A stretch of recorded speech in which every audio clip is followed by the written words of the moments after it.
racist woman rolled into Big Shaq's garage like she owned it. Uninvited, unbothered, and unbothered to ask. Big Shaq didn't argue, just locked the door, and vanished for a week.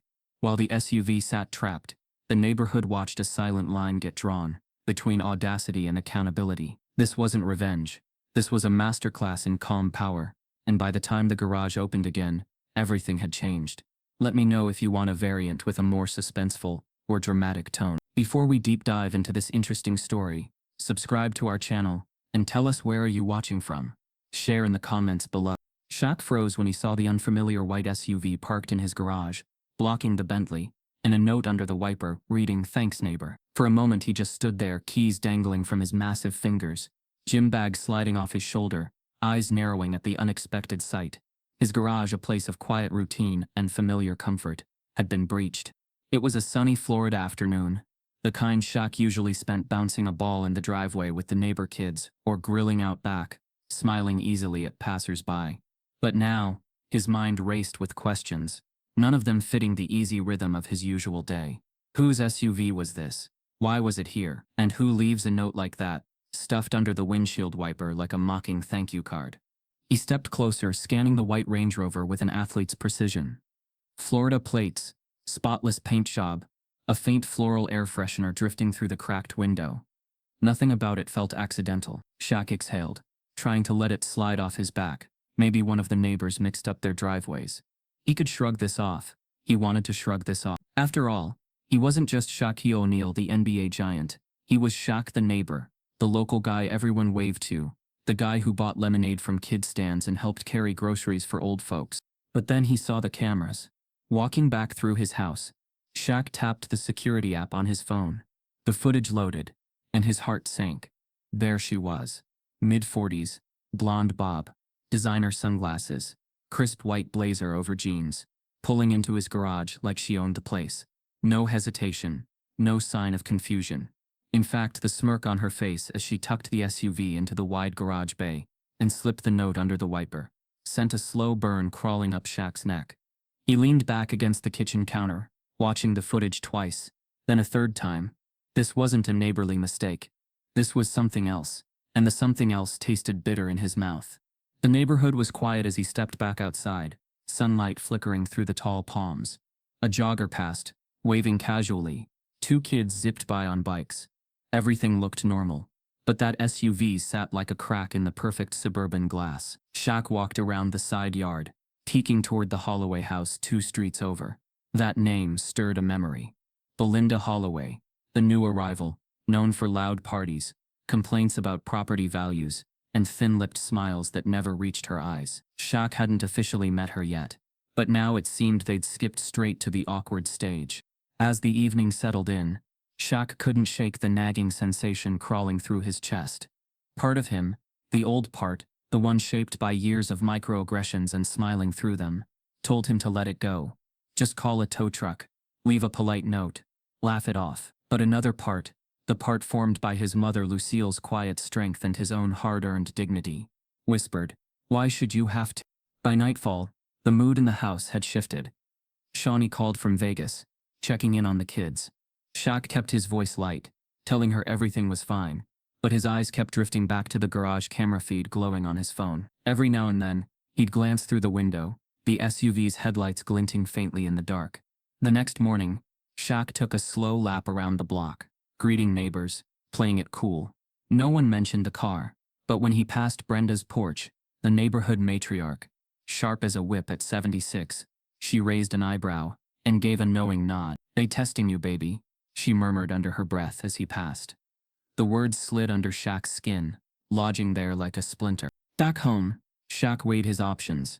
He could knock on the Holloway's door, demand an explanation. He could call the cops, but the thought made his stomach turn. He could leave a note. But when he finally sat on the edge of his bed, fingers steepled, he realized none of those moves felt right. Shaq had built his life on resilience, on rising above, on being the man his mother raised. Not just a celebrity, but a presence.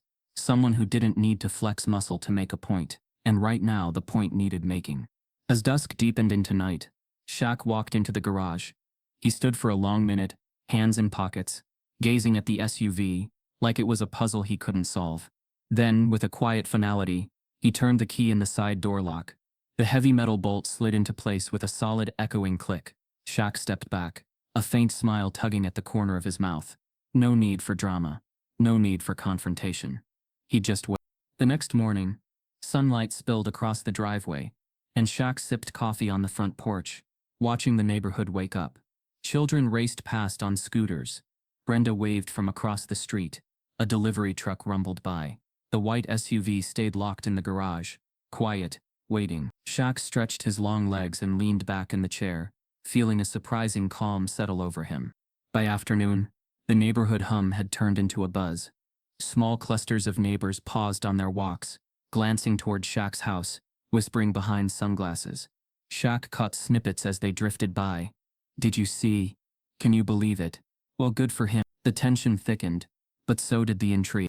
That evening Shaq scrolled through his phone, watching the sun sink low over the trees. He paused at a photo of himself from years ago, arm around his mom, grinning wide. He thought about what Lucille would say. Probably something like, "Baby, don't let them drag you down to their level, but don't let them walk all over you neither." In the fading light, Shaq smiled softly, a man at peace in the middle of a storm he'd chosen not to fuel. And as the camera feed flickered softly on his phone, white SUV locked behind a steel door, the first chess move had been made. Belinda Holloway didn't smile when she trespassed. She smirked, as if the world was hers to own. It was the same smirk that had followed her all her life, the smug curve of entitlement that had opened doors, closed deals, and waved off accountability like a buzzing fly. When Belinda first moved into the neighborhood, Oakwood Lane had stirred. She arrived in a Thibber BMW, husband nowhere in sight, 2 teenage daughters trailing behind, their arms heavy with shopping bags. She made her rounds, knocking on a few select doors, only the ones she deemed worth her time. And when she caught sight of Shaq's sprawling Florida estate, its understated luxury nestled among palm trees and jasmine hedges, she paused just long enough to murmur to her friend on the phone, "Well, I guess basketball really does pay." From the moment Belinda laid eyes on Shaq's property, a restlessness grew inside her. It wasn't the size of the home or the sleek cars in the driveway that irked her. It was who owned it. A black man, larger than life, sure, but in her mind still a man who didn't quite belong in her picture-perfect world. She watched from her window as Shaq shot hoops with the neighbor kids, his laugh rumbling down the street, his presence a gravitational force, and in the quiet corners of her heart, she resented every inch of his joy. Shaq, on the other hand, had never wanted trouble. After years of flashing cameras and roaring crowds, Oakwood Lane was supposed to be his sanctuary. Here he was just the guy who helped Miss Porter carry groceries, who taught kids to dribble in the cul-de-sac, who tipped the mailman during Christmas. His home was his refuge, a place where fame could take a back seat and humanity could breathe.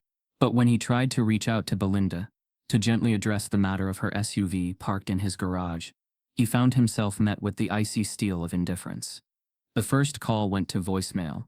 The second was answered with a breezy, "Oh hey, yeah, that was just a mix-up. My contractor must have misunderstood where to park. I mean, you don't mind, right? It's not like you need all that space." There was a laugh at the end, the kind that pretends to be friendly while daring you to challenge it. Shaq sat in his living room, phone resting heavily in his hand, the conversation echoing in his ears. Part of him wanted to let it go, to file it under the endless drawer of small slights he had learned to absorb over a lifetime. But another part stirred uncomfortably, the part that remembered every time his mother had told him, "Baby, just because you're big don't mean you gotta carry everything on your shoulders." And right now he could feel the weight pressing down. It wasn't just the car, it was the message, the unspoken assumption that his space was available for the taking, that his boundaries were elastic, that his success was a fluke easily dismissed. It was the way Belinda's words reduced him to a caricature, the big, harmless athlete with more garage space than he could ever use. It was the way she looked through him, not at him. As the days ticked by, Belinda's carelessness morphed into calculated provocation. She left her SUV in his garage, not once, but twice more, each time with a brighter note. "Thanks again, Shaquille. You're a lifesaver," as if claiming the space was her right. Shaq tried again to reach out, knocking lightly on her door one afternoon. Belinda opened it with a smile sharp enough to cut glass. "Oh, don't tell me this is about the car. You're such a sweetheart. I knew you wouldn't mind." And with a laugh that dismissed the entire encounter, she closed the door in his face. It was then that Shaq felt the first real flicker of anger. Not the explosive kind, not the kind that makes fists clench or voices rise, but the deep, simmering kind, the one born from years of having to be the bigger man, the smoother voice, the calmer presence. He sat on his porch that evening, watching the sun sink behind the oak trees, when Lucille pulled up in her old Buick. She took one look at her son's face and knew. Lucille O'Neal had been Shaq's anchor long before the world knew his name. She moved through the house with a quiet grace, setting a plate of fried chicken and collard greens on the table, her eyes soft but shrewd. When Shaq finally spoke, the words came slow and heavy. "Mama, she keeps doing it, like it's a joke, or something." Lucille listened, hands folded in her lap, the lines of her face deepening with thought. "Baby," she said at last, her voice a warm hush. "Sometimes you gotta let fools show their true face. You don't need to wrestle in the mud with them.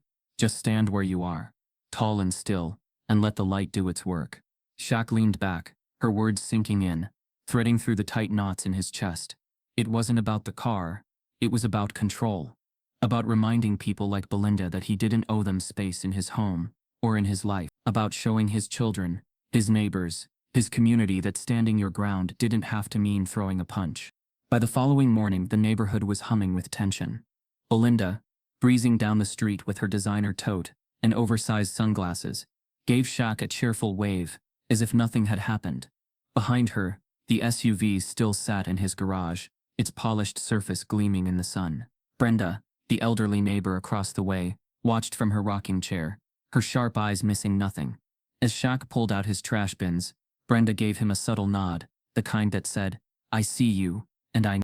That afternoon, Shaq sat on the edge of his bed, staring at the ceiling fan as it sliced through the humid air.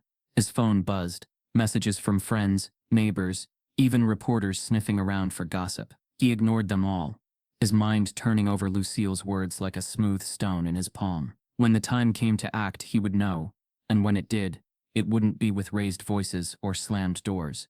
It would be with the kind of quiet, unshakable dignity that no headline could twist. In the deepening dusk, as the cicadas sang their sharp summer song and the last light faded from the sky, Shaq rose slowly from his chair, crossed to the garage, and turned the key in the lock. The door slid shut with a low final groan, sealing the SUV inside like a secret. Shaq exhaled, the tension in his shoulders loosening for the first time in days. Outside, the neighborhood lights flickered on one by one, casting long shadows across the street, and inside, a storm waited quietly, ready to break. Shaq turned the key, heard the garage door lock snap, and for the first time in years, he felt his pulse race. It was a small sound, a quiet metallic click, but it echoed in his chest like the start of a game. The garage stood still, the white SUV trapped inside like a trophy behind glass, and for a moment, Shaq just stood there, hand resting on the cool metal of the door, eyes steady, the weight of his decision sinking in. For days he'd wrestled with it, the question of whether to let it slide, whether to laugh it off as a harmless, ridiculous trespass. It wasn't like he hadn't faced worse. Shaq had walked through a world that sometimes cheered him in stadiums, and sometimes locked its car doors when he walked by. He had endured, with grace, the 1,000 paper cuts of casual racism and entitlement. But something about this incident, this woman, this smug invasion of his space, had burrowed under his skin. The night before, as Shaq sat alone in his living room, the house quiet except for the hum of the refrigerator, he found himself running his mother's words over and over in his mind. Let fools show their true face. Lucille had always believed that the best way to expose arrogance was not to fight it but to let it collapse under its own weight. And yet as Shaq sat there watching the security footage again, Belinda laughing as she waved to her friends before pulling into his garage, he felt the old ache of wanting to set things right, wanting to draw a line without crossing it into anger. So early that morning, before the sun had fully stretched over the palm trees, Shaq stood in his garage, the key cool between his fingers. He locked the door not out of spite, but out of a need to remind himself that his kindness wasn't something to be walked over. And as the door slid shut, the SUV sealed inside. He felt a surge of something he hadn't felt in years. Not triumph, not revenge, but the deep, still satisfaction of taking back space. He didn't tell anyone. Not his neighbors, not Lucille, not Shawnee when she called from the road. Juggling the kids' schedules, he simply went about his day, nodding to neighbors on their morning walks, stopping to toss a basketball with a couple of wide-eyed kids, keeping the rhythm of his life steady while inside. Something had shifted.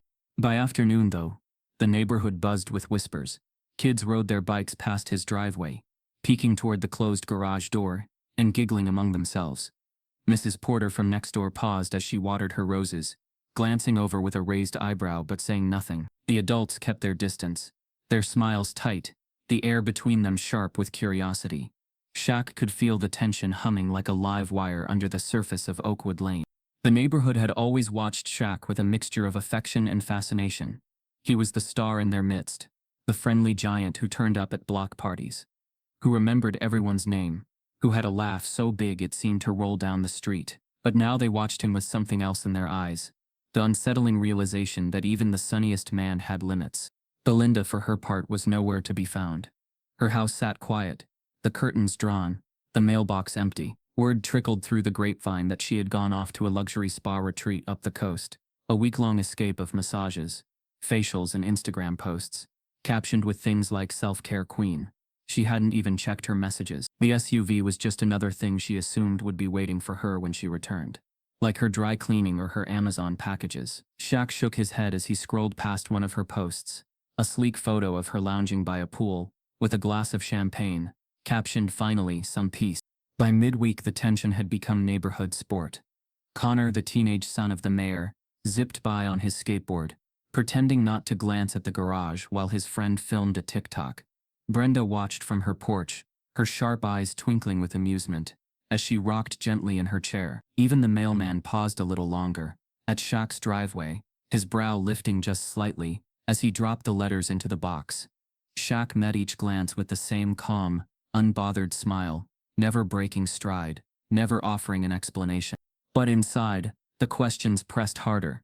As Shaq moved through his days, lifting weights in the home gym, pacing through calls with his charity foundation, tossing tennis balls to his dogs in the yard, he wondered if he had made the right call. Was this petty? Had he stooped to her level? He'd spent his whole life trying to rise above, to be the man his mother raised, the role model his fans deserved. Was locking someone's car in his garage, even if they had trespassed first, the act of a man or the act of someone who had finally been pushed too far?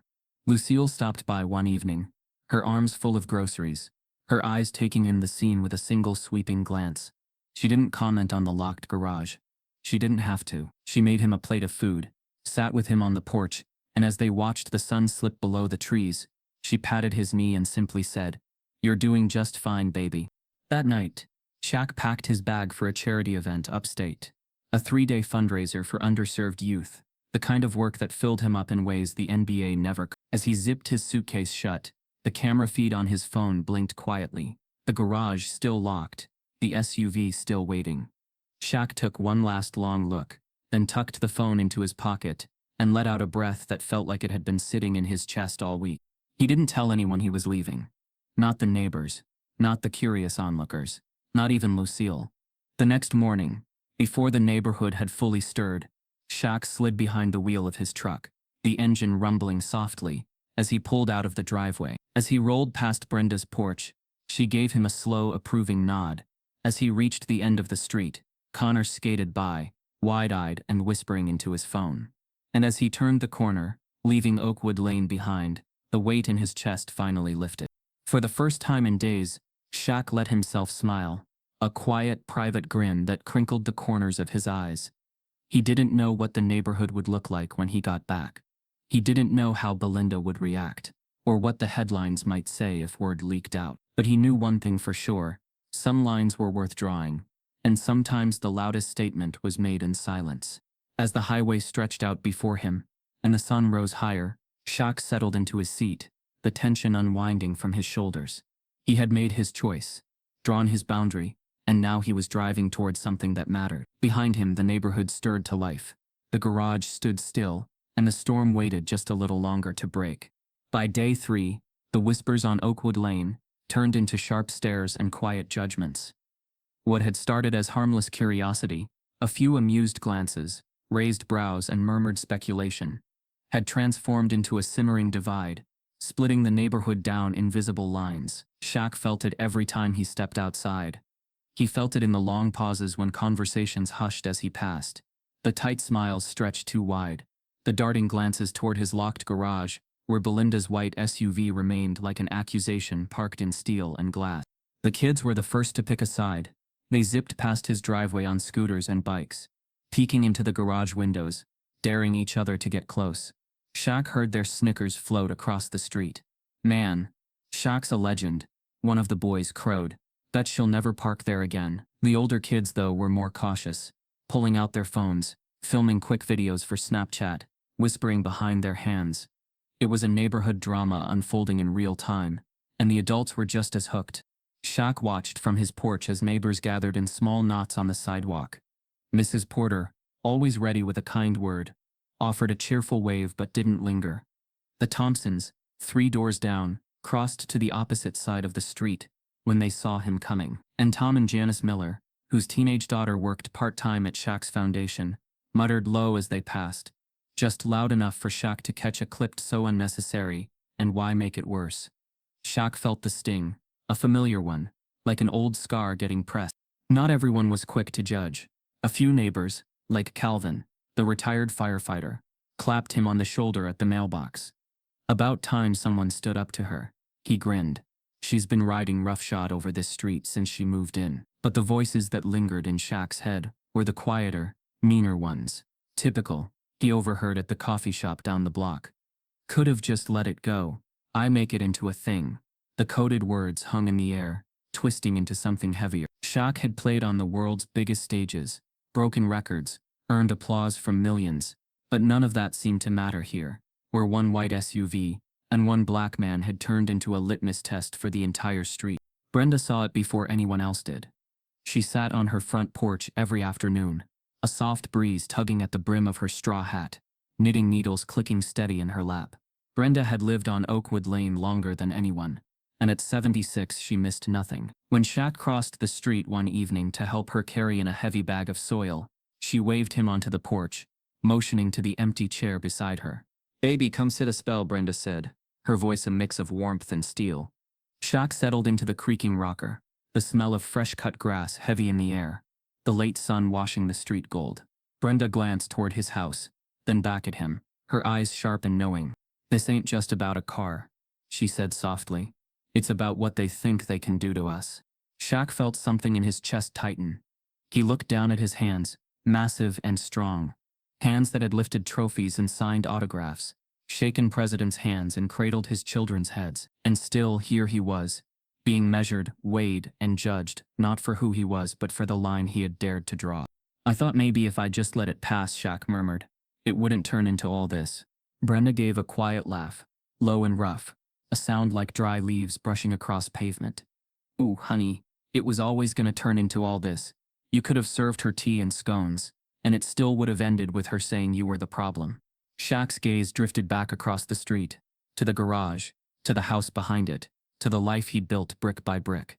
He thought about the years in the spotlight, the endorsement deals, the countless interviews where he was asked to speak for more than just himself, to be a role model, a symbol, a stand-in for 100 conversations people were too afraid to have. He thought about the nights on the road, the hotel lobbies where strangers reached out to touch his arms without asking, the men who cracked jokes about his size, the women who assumed their smiles were welcome. Fame had given him so much, but it had never given him protection from moments like this. Back in his house later that night, Shaq moved through the quiet rooms, the walls lined with memories, jerseys in glass frames, photos of his children, awards polished to a warm shine. He paused in front of a picture of Lucille, her arms wrapped around him on draft night, the joy in her eyes, as fierce as the pride in her smile. He could almost hear her voice, teasing but gentle. "Baby, you ain't gotta answer every fool who knocks on your door, but you do gotta know when to close it."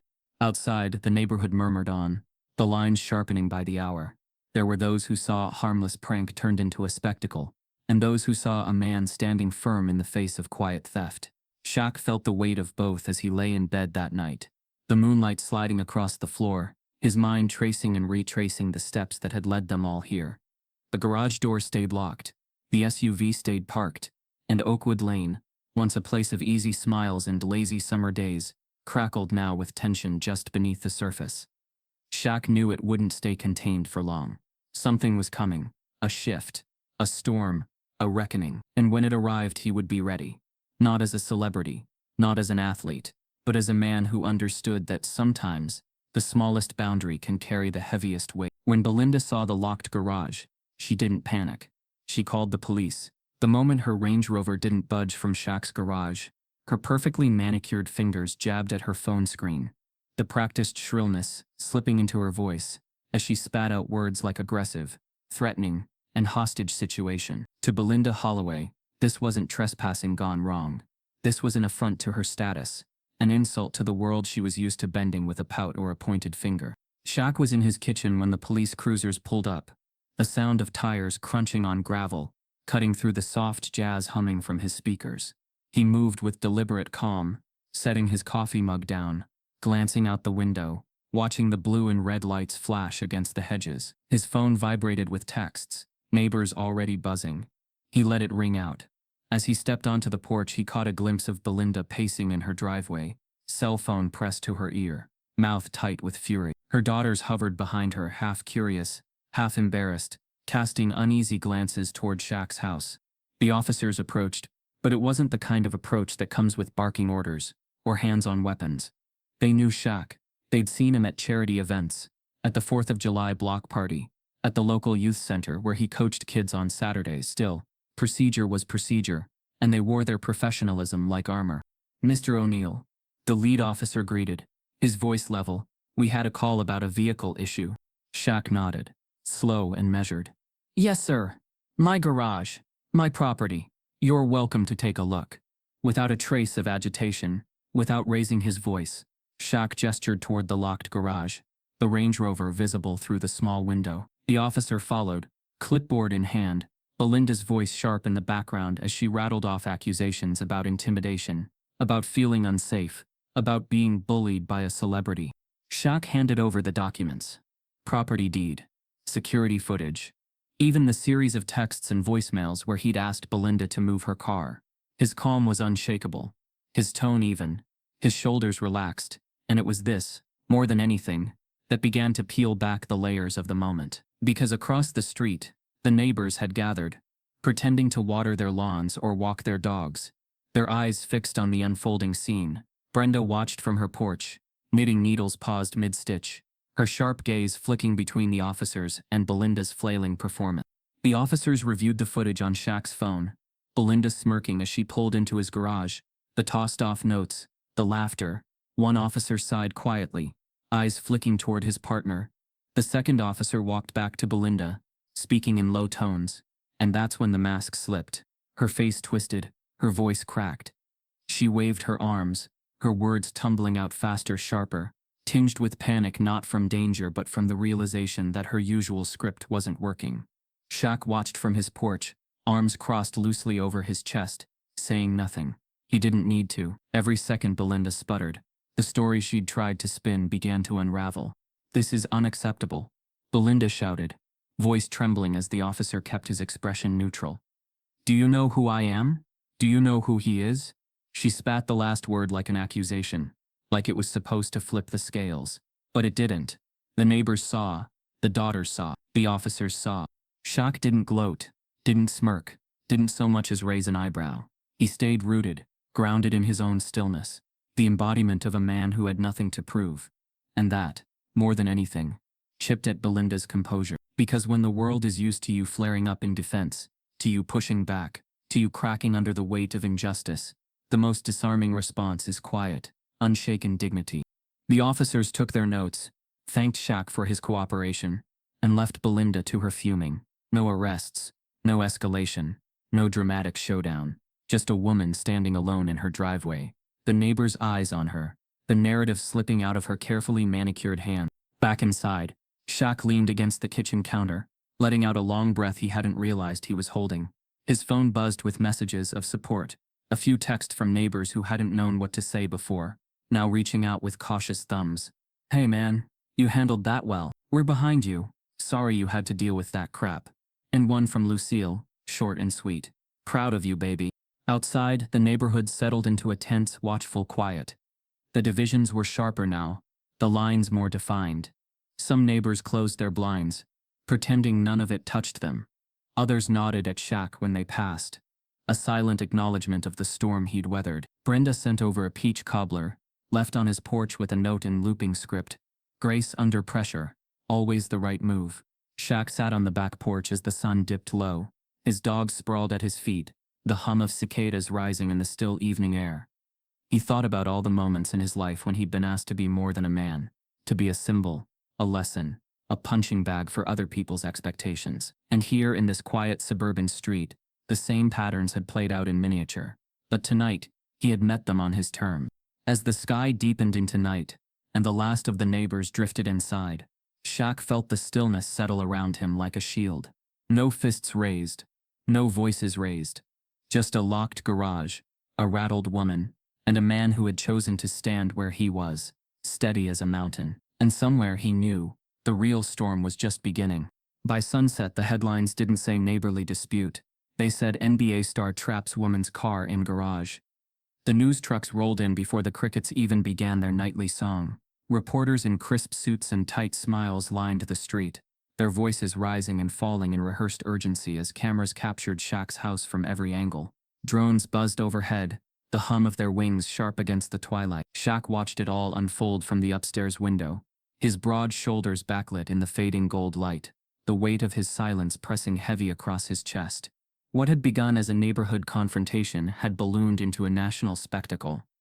Shaq's phone lit up with a flurry of missed calls, texts and emails.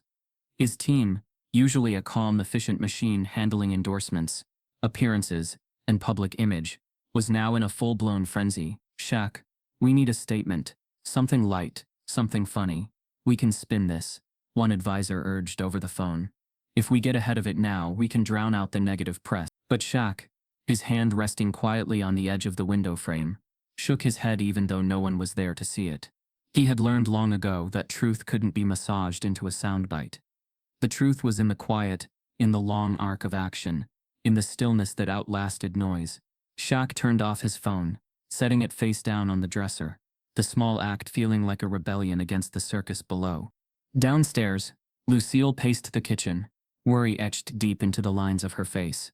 "Baby, you sure you don't want to say anything?" she asked, her voice tight with concern. "I know you're trying to rise above, but people out there, they like their own story better than the truth." Shawnee, arriving with the kids in tow, added her own quiet alarm. The kids saw it on TikTok. "Shaq, they're getting tagged in memes. They're reading comments, cruel ones." Her eyes flicked toward their teenage daughter, whose head hung low over her phone, fingers twitching as she tried to block and mute strangers online. Shaq sank onto the couch, elbows on his knees, rubbing his temples. He had faced down roaring arenas, crushing playoff losses, brutal media scrutiny. But this was different. This was his home, his refuge, the place he had chosen to escape the endless demands of celebrity. And now even here, the spotlight pierced the walls, sharp and unrelenting. Outside, Belinda worked the cameras like a seasoned politician.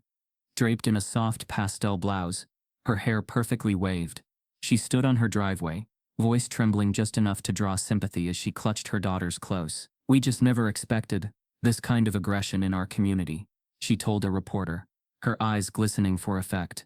"We only moved here for peace, and now we're terrified." The cameras loved her. The blonde fragility, the shaky voice, the dramatic pauses. Shaq's fists curled briefly, then relaxed, as he watched the clip play on the muted TV. He knew this script. He'd seen it before, worn by different faces, cloaked in different situations, and it always ended the same way. That night, Shaq sat alone on the back porch, the cool Florida air wrapping around him like a thin shield. His dogs pressed close, their silent loyalty grounding him in a way no headline or press release ever could. Above him, the stars blinked faintly, distant and indifferent. Shaq leaned back, his massive frame filling the old rocking chair, and let his mind drift into the question that had been gnawing at him all day. Why is the world so ready to believe the worst about me? He thought about the first time a stranger had called him a monster. Not in anger but in casual jest, like it was a joke everyone was supposed to laugh at. He thought about the brands that had once balked at his size, his skin, his presence, until they realized his smile sold sneakers. He thought about the reporters who grilled him on temperament when all he'd ever shown was restraint, And now here he was, a retired man, a neighbor, a father reduced in the eyes of the world to a headline with teeth. As the hours passed, Shaq retreated deeper inward, sifting through the noise inside and out. His neighbors peeked from behind blinds. His fans flooded his DMs, some defending, some demanding answers. His kids sat huddled in their rooms, shaken by the glare of a world they hadn't asked to inherit. And Belinda? She basked in the attention. Every carefully framed interview, another stone thrown into the rippling pond of public opinion. Shaq understood what was at stake. This wasn't just a dispute over a garage. It was a battle over narrative, over who got to define whom. And yet, even as the storm swirled around him, Shaq felt a flicker of something deeper, a quiet resolve stirring at the edge of his exhaustion. He would not feed this fire. He would not become the caricature they wanted. He would stay still, stay measured, stay Shaquille. Not the headline version, just the man, the father, the neighbor, the son Lucille had raised. When the house had gone still, when even the media vans had dimmed their lights, Shaq stood at the window once more, watching the moonlight spill across the driveway. He could hear Brenda's words from a few days ago, soft as memory. It's about what they think they can do to us. And tonight, Shaq understood that even more sharply. He couldn't control the narrative, but he could control his ground. And sometimes, holding your ground was the most defiant, most human thing a man could do.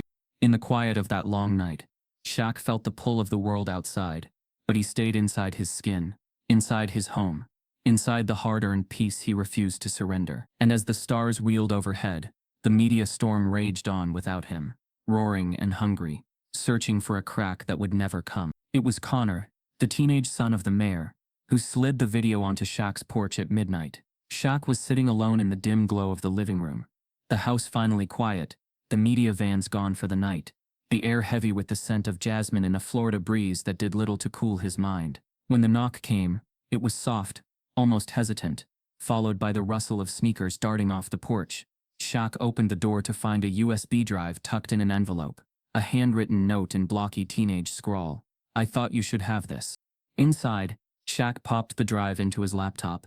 The footage loaded, shaky at first, then sharpening into focus. Belinda, laughing, phone pressed to her ear, waving her friends over to watch as she steered her Range Rover into Shaq's garage, like it was part of a private joke. The camera angle, from Connor's house across the street, had caught it all. The smirk, the deliberate swing of the wheel, the playful slap on her friend's shoulder as she walked away. Shaq leaned back, exhaling slowly, the weight of the week pressing deeper into his chest. He hadn't expected this. Connor was the mayor's kid, part of the family that had stayed conspicuously silent as the neighborhood divided itself into quiet factions.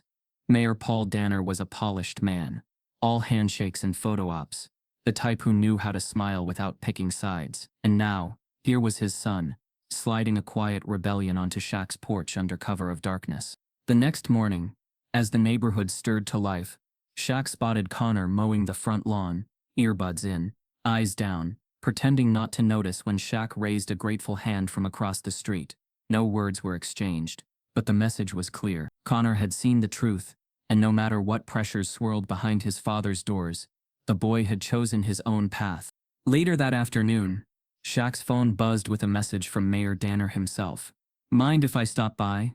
It read, casual and nonchalant, like the past week hadn't happened. Shaq considered ignoring it, but something in him, maybe curiosity, maybe the sense that things needed to shift, prompted him to type back, "Sure." When Paul Danner arrived, he wore the politician's armor, a crisp polo, khakis, and a smile that slid easily into place. "Shaquille," he greeted, stepping onto the porch. "Heck of a week, huh?" Shaq offered him a seat but didn't match the smile. The mayor cleared his throat, glancing toward his house. "Look, I know Connor stopped by. He's a good kid, sometimes too idealistic for his own good. And well, this neighborhood, it's delicate right now. People are tense. Maybe it's best if we all just let things cool down." Shaq let the silence stretch, feeling the weight of what was being asked, without it ever being spoken aloud. Bury the truth. Let the neighborhood settle. Keep the peace, even if that peace was built on the wrong man carrying the burden. He looked at Danner, at the thin veneer of concern stretched over political calculation, and felt a flicker of the same anger that had first risen when Belinda laughed from his garage. But that's when Lucille's voice, always steady in his memory, floated up again.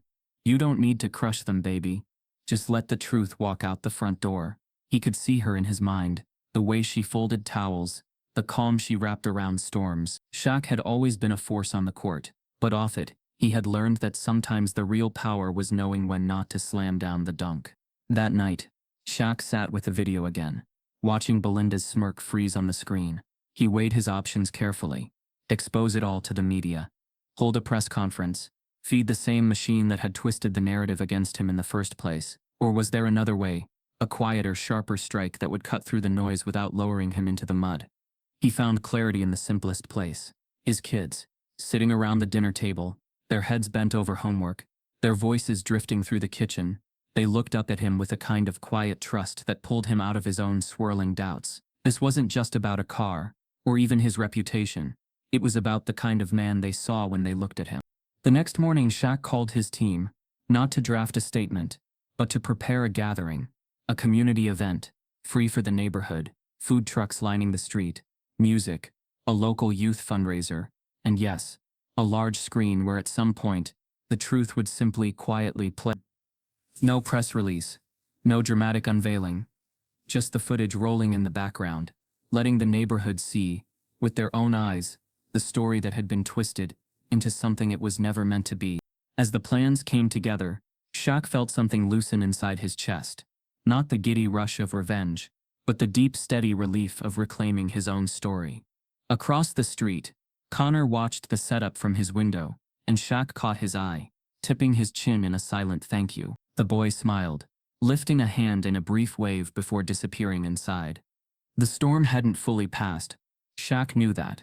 There would still be headlines, still be whispers, still be those unwilling to let go of their own versions of the truth. But as the sun dipped low over Oakwood Lane, painting the street in honeyed light, Shaq understood that some battles weren't won by swinging harder.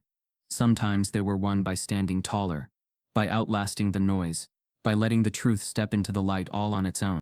On the seventh day, Shaq called the press and handed them a story they didn't expect. By the time the first cameras arrived, the sun was stretching long golden fingers across Oakwood Lane, casting the neighborhood in soft light that betrayed none of the tensions simmering beneath. Shaq had spent the early morning setting up folding chairs on his lawn, his large hands working with quiet precision. No PR team in sight, no glossy banners or paid spokespeople. Just Shaq, in jeans and a simple polo, moving with the calm of a man who knew exactly what he was about to do. Reporters lined the curb, their voices low, some expectant, others skeptical. Neighborhood faces peeked from behind curtains or clustered on porches, curiosity outweighing caution. Connor sat cross-legged on his family's lawn, earbuds draped around his neck, his eyes flicking between Shaq and the murmuring crowd. Brenda watched from her rocker, knitting needles paused, a half-smile pulling at the corner of her mouth. When Shaq stepped up to the small platform his team had quietly arranged, the crowd leaned forward. He didn't open with accusations, didn't point fingers, didn't even mention Belinda's name. Instead, he lifted the microphone with a quiet grace, his deep voice rolling across the lawn like a balm. First off, he began, I want to thank you all for being here today. Media, neighbors, friends. I know it's been a long week. His eyes moved deliberately across the gathered faces, resting for a beat on each cluster, on each camera lens, on each nervous pair of eyes peeking from behind a window. I know some of you have been wondering why I didn't speak sooner, why I didn't post or tweet, or call a press conference the moment the cameras showed up. And I'll tell you why. He paused, the quiet drawing the crowd closer. Because sometimes, it's not about being the loudest. Sometimes it's about letting the truth speak. On the screen behind him, the security footage began to roll. Shaq didn't point to it, didn't narrate it. The image spoke for itself, Belinda laughing, as she pulled into his garage, waving to her friends, the carefree smirk that had started it all. The crowd shifted, murmurs rising like a wave, and then settling into a thick hush. I'm not here to embarrass anyone, Shaq continued, his voice steady. I'm not here to drag anyone's name through the mud. What I'm here to talk about is something bigger than a car, bigger than a driveway, bigger than any headline you've read this week. He took a breath, eyes softening, voice dipping into something more personal. This is about how we treat each other when no one's watching. It's about respect, about boundaries, about seeing each other not through assumptions or stereotypes or headlines, but as neighbors, as people, as human beings. The reporters scribbled furiously. Cameras zoomed in. But Shaq didn't rush. He let his words settle, let them push into the corners of every lawn, every porch, every living room tuned into the live feed. For a lot of my life, I've been seen as something big, larger than life. And sometimes people think that means you can't be hurt, that you can't be disrespected, that you don't need the same courtesy we owe each other. But the truth is, no matter how big you are, no matter how famous, respect is not optional. It's basic. It's human. As the speech unfurled, the shift in the crowd became palpable. Where there had been skepticism, there was now reflection. Where there had been division, cracks of unity began to show. Belinda, watching from her window, felt the chill of something slipping beyond her control. The press that had once been her eager audience now angled their cameras sharply toward Shaq, drawn to the quiet gravity in his voice. By the time Shaq closed his remarks, the applause started slow but built into a wave. Not raucous, not theatrical, just a steady, honest acknowledgement of a man who had turned conflict into a moment of collective reckoning. Mayor Paul Danner, sensing the tide had turned, stepped forward, his practiced politician's smile in place. "Let's remember," he said smoothly, "that this is a neighborhood built on unity. Let's come together, let's heal." But his words floated harmlessly in the air, overshadowed by the truth that Shaq had already delivered. After the cameras packed up, after the crowd thinned, Shaq stayed on the lawn, shaking hands, hugging neighbors, crouching down to give high fives to the kids. Connor wandered over, hands jammed into his pockets, eyes flickering with the awkward pride of a teenager who had quietly shifted the course of an adult storm. Shaq clapped a heavy hand on his shoulder. "Appreciate you, kid," he murmured, and Connor's grin flashed quick and bright.